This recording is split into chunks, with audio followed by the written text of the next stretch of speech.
So for these SQL videos, they give you a bunch of data to download for a couple of them. So this select tutorial, it's got a link to GitHub. If you go there, it shows you a couple of big files. This earthquake.csv is needed, and also this songs.csv, and probably song.sql as well.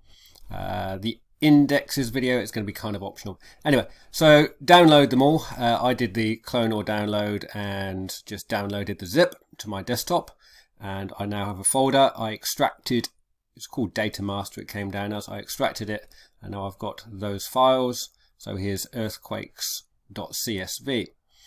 So in MySQL, I'm going to make a new schema, which I'm going to call earthquakes.db. There it is. Apply that.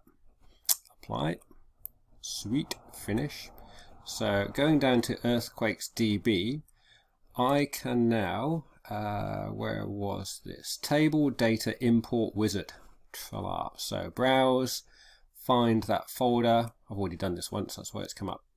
Click open, click next, and create a new table, earthquakes.db. Yep, sounds good. And next.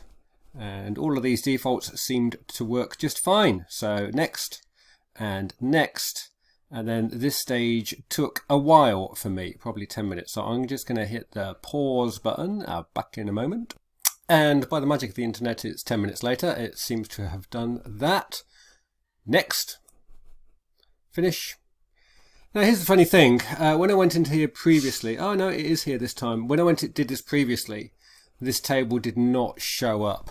So if you find this table does not appear, what I did was I closed MySQL workbench and opened it again, and magically it was there. And look at all that beautiful data. All ready for lots of lovely select queries. You're going to have the time of your life. Enjoy.